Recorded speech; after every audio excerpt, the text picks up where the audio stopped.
Welcome to Randy's Old Time Radio Shows. Tonight, step into the world of Suspense, a series that mastered the art of keeping listeners guessing. From unexpected twists to chilling revelations, these stories have captivated audiences for decades. Keep your ears sharp and your senses alert.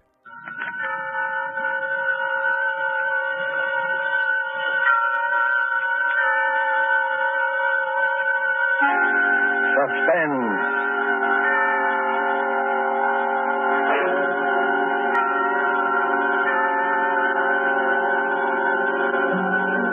This is the Man in Black, here again to introduce Columbia's program, Suspense.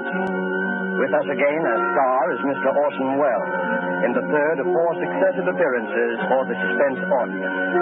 And sharing honors with Mr. Welles this evening is a lovely and distinguished Hollywood leading lady, Miss Geraldine Fitzgerald. Our play tonight is from a short story by Agatha Christie.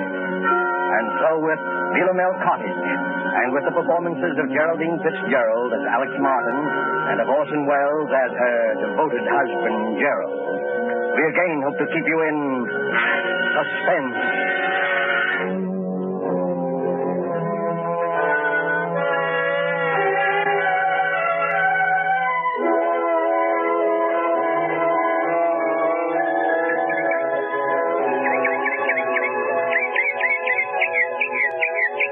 Philomel Cottage. What's that, Alex? I was just reading the sign over the gate. What does Philomel mean? Are you joking? No, really. Why, you little cockney.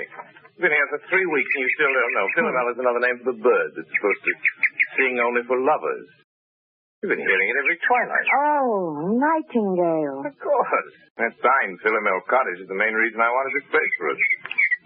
Glad you bought it. Gerald, this was a 50-50 investment, and you know it.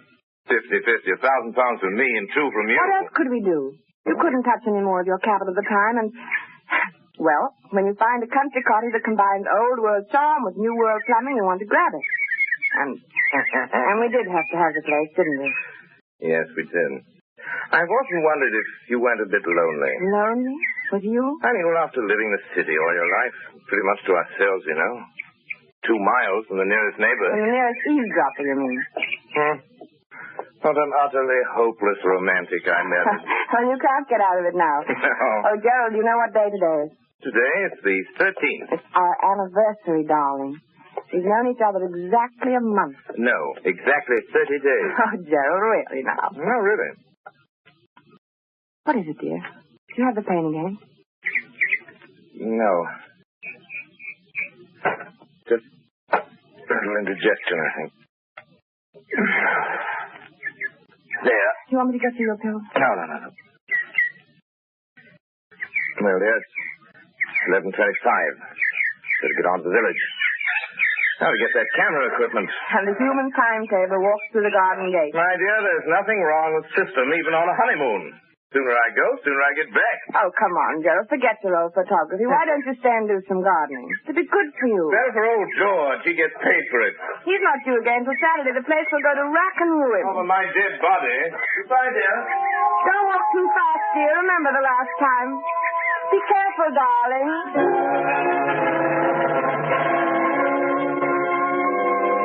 Be careful. It had just slipped out. Be careful. Alex Martin swinging there on the garden gate, smiling out her happiness across a part of England that was as remote and placid as any you'd care to find, wondered why she'd said such a ridiculous thing. If this were London, say, that would have... London. And slowly the smile fell away. She knew then that the memory of that last week in London had never really been far from her mind. That and that last talk with Dick on the top deck of the bus crossing Trafalgar Square. She'd never seen him like that before. Gerald Martin. I tell you, Alex, the man's a perfect stranger to you. You know nothing about him. I know that I love him. How can you know in a week? You've only met him. It doesn't take everyone 7 years to find out you're in love with a girl. It's meant for me, isn't it? Alex. It's no use. Alex, don't you know what it's been for me not being able to tell you? I couldn't, not with the income I had. Then I decided I couldn't wait anymore, and I was going to tell you anyway. And you know what happened? No, I'm afraid I don't. Oh, yes, you do. That money you inherited. That money from your cousin or uncle or whoever. I don't see what You didn't think I could ask you to marry me then, did you? You don't think I could live off your money? I'm sorry, Dick. Believe me, I am, but it really doesn't matter now, one way or the other. Doesn't matter, does it? You can bet it matters to that Martin chap. That's what he's after. You mark my words, he's after your money. Dick, it might interest you to know that Gerald has money of his own, far more than I have. And more than I have. Maybe that's the difference. I've had enough of this. I'm getting off at the next stop. Alex, please. All right, but let me tell you something. If you think I'm going to let Gerald cut me out and not do anything about it, you're very much mistaken. I'll catch up with him, do you hear? I'll catch up with him if it's the last thing I do.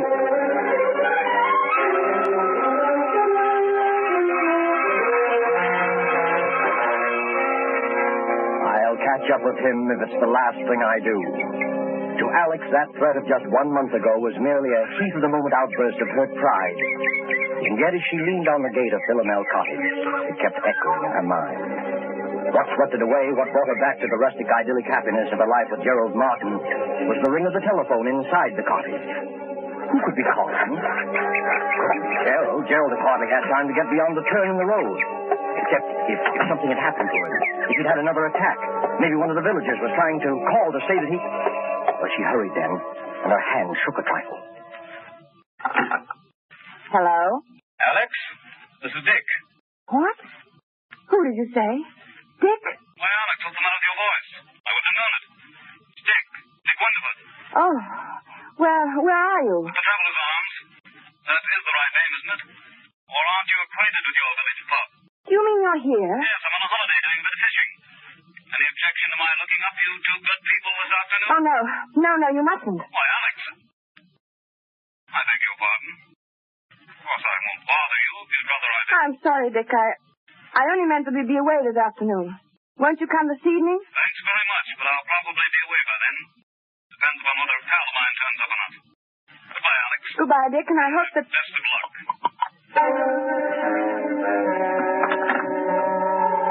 For a long moment, Alex stood quite still, the memory of Dick's threat flooding her mind. She walked across the spacious oak-beamed living room. By the time she reached the side porch, she'd made up her mind. Much as she hated deceit, she would say nothing to Gerald of Dick's call. She stepped out into the garden, and for the second time that morning got a surprise. There, big as life, was her gardener, busily trimming the hedge. Why, George. I thought we agreed that Saturday was your day here. I thought as how you'd be surprised, Mrs. Martin. There will be a fair over the Squires on Saturday, and I says to myself, Mr. and Mrs. Martin, they won't take it amiss if I comes for once on a Wednesday instead of a Saturday. No, of course not, George. Then I thought, too, as I might as well see before he goes away, so as to learn your wishes with the boarders. Before I go away? To London tomorrow. Going to London tomorrow? Where did you hear that? Met Mr. Martin down the village yesterday. He told me you were both going away to London tomorrow. It was uncertain when you'd be back again. I didn't... Now, don't tell me you and the master is disagreeing already. Oh, no, naturally not. The trip just slipped my mind. Get on with your work, George. Yes, never could understand why anybody'd want to go up to London, though. Like Mr. Raines, what used to have this house.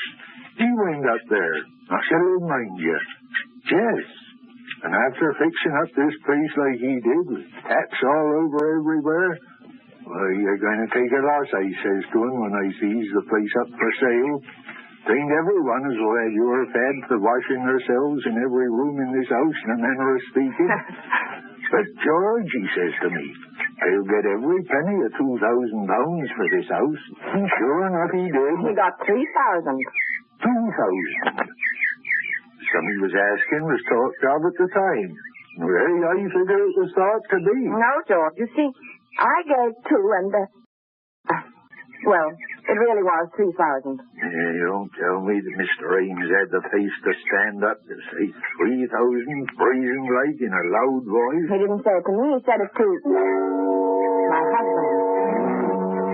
I guess I'll do some spading now. The price was 2,000.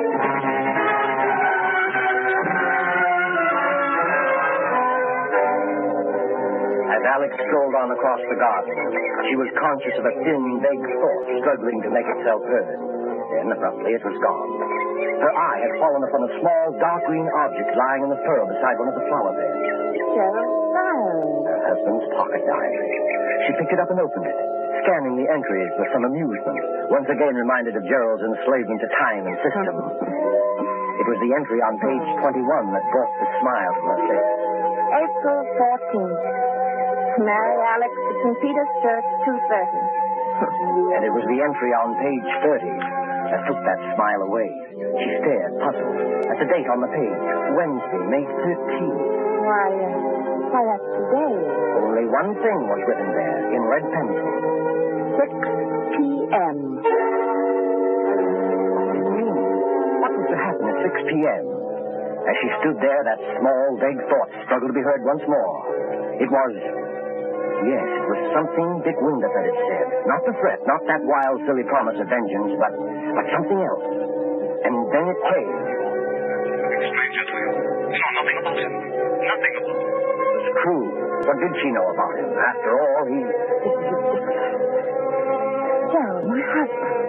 I love him. I trust him. But Then she thought once again of that cryptic entry. 6 p.m. It was just 3 o'clock when Gerald, his arms laden with packages, walked up the garden path and came onto the side porch. Oh, Alex! The moment he opened the door into the living room, he noticed the rather odd kind of excitement about him. There you are. Miss me, darling? why wouldn't I? You've had time to buy out the whole village. Only the camera shop. No. If I don't have the best equipped darkroom this side of London, it won't be my fault. If you're not careful, that darkroom of yours is going to overflow the whole cellar. Oh, incidentally, here's something you've been watering the flowers with. Cash. Yep. My diary. You dropped it in the garden, did I? I know all your secrets now. Not guilty. Oh, I'm not so sure. What about your resignation at 6 p.m. today? Why, that. Well, you've caught me at last. It's an assignation with a very handsome young woman, quite remarkably like you, in fact. You're evading the issue. Not at all. Simply a reminder that I want you to help me develop some negatives this evening. At 6 o'clock? That's rather a peculiar time, isn't it? Peculiar? Yes, I'm usually preparing dinner at that hour. Well, no harm in delaying it a bit. We might have a sandwich or two and some coffee out on the porch. Before we work on the negatives, you mean? Yes, that'll be pleasant, won't it? You know something, Alex? I've never found anybody yet who could touch your coffee. Oh. Really? That covers Australia and Canada, too. You and your mysterious past. Why do you say that? No reason. Oh, Gerald, I do wish I did know more about you. Alex, you're serious. I know it's silly, but Darling. I've told you all about me, my boyhood in Sydney, my life in Canada. Yes? I see. You mean love affairs. You women are all alike.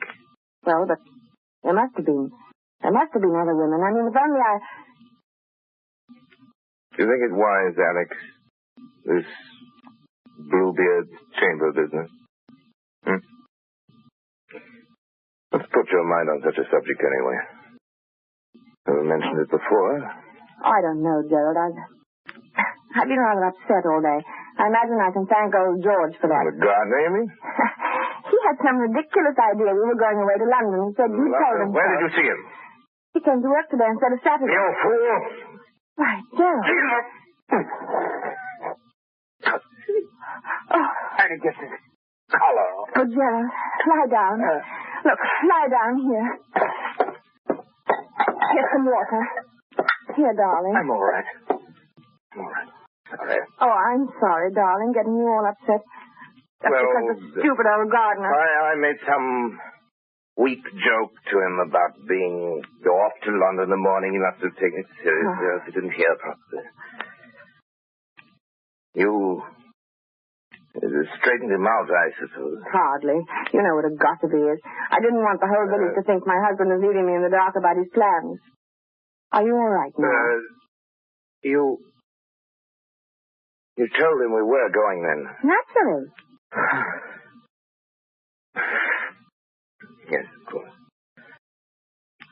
Sorry you were placed in that kind of situation, darling. I don't suppose you ran into anybody else today? This far from the world, Gerald? It isn't very likely, is it? Gerald. No, not another word. No, not another word. You aren't yourself now. It's quite plain. I want you to have a little rest. You'll be right as rain by 6 o'clock. Must you do those photographs tonight? After all, you don't do so well. Dear, when one sets a time to do something, one should stick to it. The only way to get through one's work. All right, up with you. Upstairs to bed now. Very well, dear. I'll be getting things arranged in the dark room.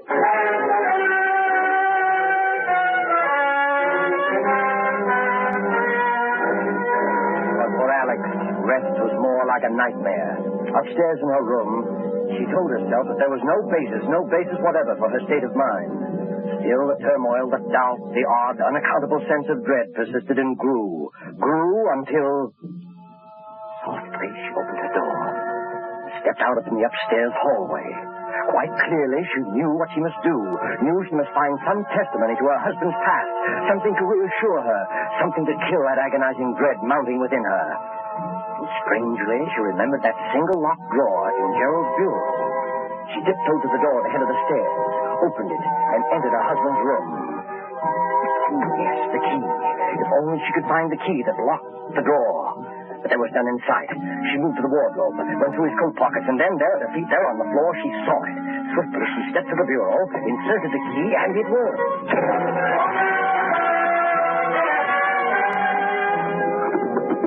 Alex Martin opened the drawer, looked down upon a small packet of letters tied with a light blue ribbon. And when she saw the uppermost envelope, her face reddened with shame. Why, they're my letters. They were her own letters, love letters written to Gerald before they were married.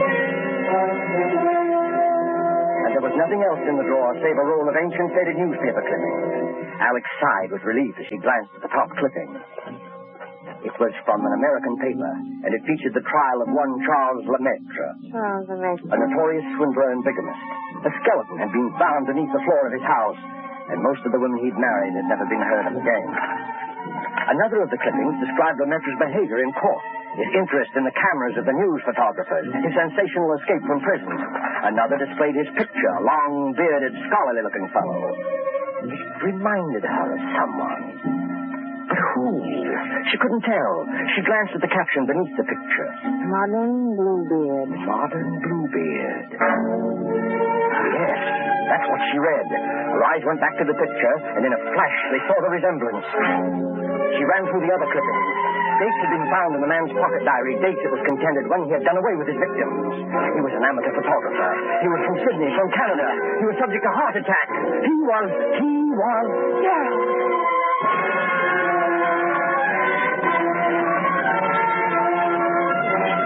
The room whirled around her. Dick had tried to warn her. Dick had been near her that morning. She turned him away. It was then that she noticed the sound. She turned toward the bright new pipe in the corner running up through the room. From below, near its base, something was striking that pipe, as though someone were... That was it. As though someone were digging. Lemaitre was preparing the dark room for the latest one of his victims. 6 o'clock. That was the date, 6 o'clock. Less than an hour from now.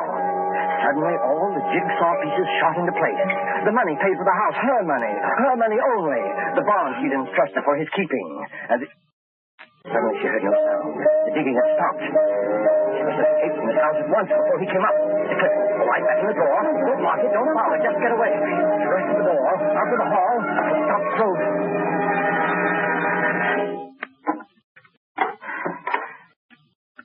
Yes, my dear? Oh, you startled me. I was just trying to find your nail file. Were you, dear? Well, that's nothing to look so guilty about now, is it? Well, come on down. Getting late, you know. Gerald, Just have time to make the coffee and sandwiches. Before we do the pictures, that is. I'll be right down, darling. But we really mustn't delay, must we? Coming, Alex? Very well. Now, that's better. Here, let me give you a hand. Never mind, Why, Gerald. Alex, how cold you are. Cold. Yes, I am, rather. Well, that will soon pass away, I'm sure. Hurry along, dear. Hurry along? Yes, into the kitchen. Alex, what is the matter? Nothing. I'll be all right. The kitchen. Yes, I'll fix her something in a second. You just sit here in the living room and... No, the porch. That'll be more comfortable, All won't right. it? And I'll be right with you. Splendid, Alex. I'll just... No, of course not. What, Gerald? How rotten of me not to have suggested it. Since you're feeling a bit under par, you can probably do with some help. I'll come with you.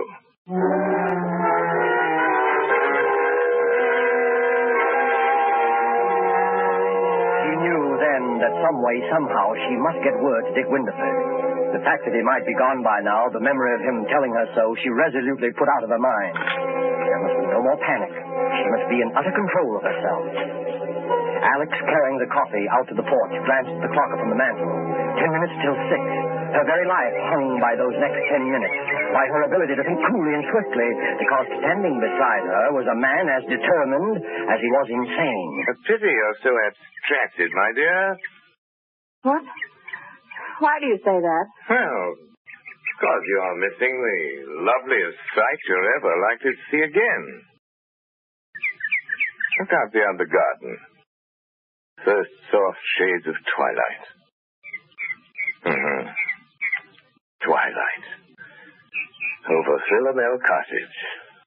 Now, I say, Alex, you are below par. What do you mean? First time you've ever slipped on the coffee. Must have tossed in the entire canister. I'll be more careful after this. Oh, dear. That reminds me. Where are you going? Nothing to get excited about, Gerald. I forgot to order meat for tomorrow. I'm just going to phone the butcher. The butcher this time of evening? He generally stays late on Wednesdays. I'll be right back, darling. Don't shut the door, Alex. It keeps the insects out of the living room. You're not afraid I'm going to make love to the butcher, are you?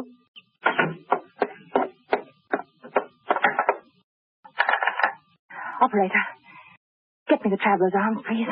Hurry. Hello? Traveler's arms? Mr. Winterford, please. What? You don't know if he's still there? Well, see, won't you? It's most important. Don't let me disturb you. Well, darling, you do. I hate anyone listening when I telephone. But I do, Gerald, truly. You're quite sure you're really calling the butcher? Why, as a matter of fact, I'm not sure. What? What I mean What are is, you talking about? I'm afraid I've got the wrong person. A perfect stranger. Don't understand. Someone I know nothing about. You know nothing about, then why don't you hang up? Here, what's the end of that wire? Hello? Hello? Dead. All right, my girl. Let's go get started. We're late now. Late? Besides, it's 3 minutes past 6. Why, Gerald, it won't be 6 o'clock for 8 minutes. Look at the clock there on the mantel. I don't go by that relic. I go by my own Gerald, wristwatch. listen. Stop pacing and listen to me. Well? I don't feel up to it tonight. I'm upset. I'm tired. Alex, I promise you, you won't be a bit tired after it's over. I'm not going to wait 1 minute longer. I won't do it. Come along, I'm Alex. fine with you. Come along. No. I'll carry you. No. You will, you hear? You will. I've got something to tell you. Something to confess. Confess? Yes, to confess. Something I ought to have told you before. I've had my secret past, too. Former lover, I suppose. In a way, but something else. You'd call it... Yes. I expect you'd call it a crime. Crime? You? Yes. I don't believe it. Yes. You better sit down, Gerald. There. I told you I'd never been married before. That wasn't entirely true. There was a marriage. When I was 22, he was an elderly man with a little property. I induced him to insure his life in my favor. At one time, I was a nurse with access to a number of poisons. There's one poison, a white powder. You know something about poisons, perhaps? No, I know very little about them. This one is very much like... It's absolutely untraceable. Any doctor would give a certificate of heart failure and that... No. No, I can't tell you. No. Another time, Joe. Another time now. I want to hear. How did you get him to take it? How did I get him to take it? Yes. Well, I always made his coffee for him. Coffee? Yes. One night I put a pinch of this poison in his cup. I remember that evening how very much like this it was, how peaceful. He gasped a little, tried to move from his chair, but he couldn't. Presently, he died. How much was the insurance money? About £2,000. I speculated. I lost it. It was over 2 years before I married again. He was a much younger man, quite well off.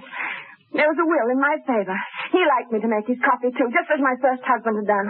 I make very good coffee. Alex! It was the same, along about twilight. Alex. I remember it perfectly. How nervous and upset I'd been all day, wondering if it would turn out all right. Coffee. But it did.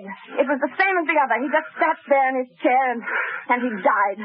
Our village doctor pronounced it heart failure. My husband did have a weak heart, you see, and that helped a great deal. Alex, listen! That netted me over £4,000. I didn't speculate. Coffee! That's why I tasted that way. You devil, you poisoned me! You poisoned me! Yes, I poisoned you. And already the poison is working. You see? kill you. can't move from your chair. Lying. You're lying. I'll kill you. You can't move. You're helpless. Kill you.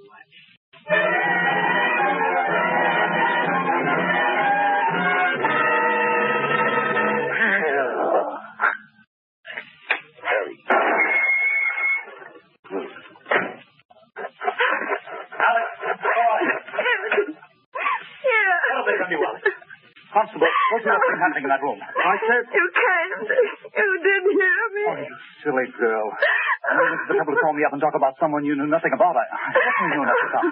Excuse me, sir. What did you find, Constable? A man sitting in his chair. Heart trouble, it looks like, sir. And Yes? well, sir, he's dead. Your husband, ma'am? You might say a perfect stranger. He was just sitting in his chair and presently he died.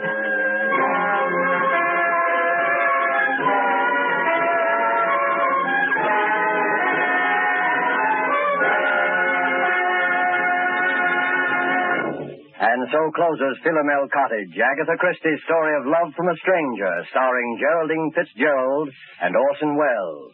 Tonight's tale of Suspense.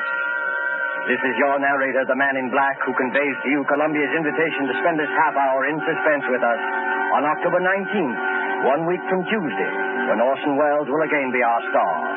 Our next broadcast in the series will be Tuesday, October 19th, at 10 o'clock Eastern War Time, 7 o'clock Pacific War Time. The producer of Suspense is William Spear, who tonight also directed the broadcast, and who, with Wilbur Hatch and Lucian Malowick, conductor and composer, and Harold Medford, the radio author, collaborated on tonight's Suspense.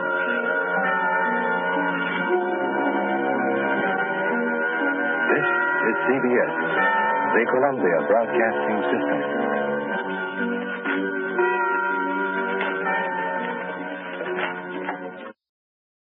Well, folks, that's it for this episode here at Randy's Old Time Radio Shows. Before we wrap up, it's worth noting that Randy dedicates countless hours to restoring and editing every single show before it's uploaded for your listening pleasure. Our goal is to preserve these old-time radio treasures and make them sound as clear and warm as the day they were first broadcast. If you'd like to support his hard work and help keep these classic shows coming, any donation, big or small, is sincerely appreciated. You'll find donation links in the description below. Or if a QR code appears on your screen, Simply point your phone's camera at it and follow the prompts. Randy sincerely thanks you in advance for helping keep these shows alive. Thanks for joining us, friends. Until next time, keep the memories warm and the stories close.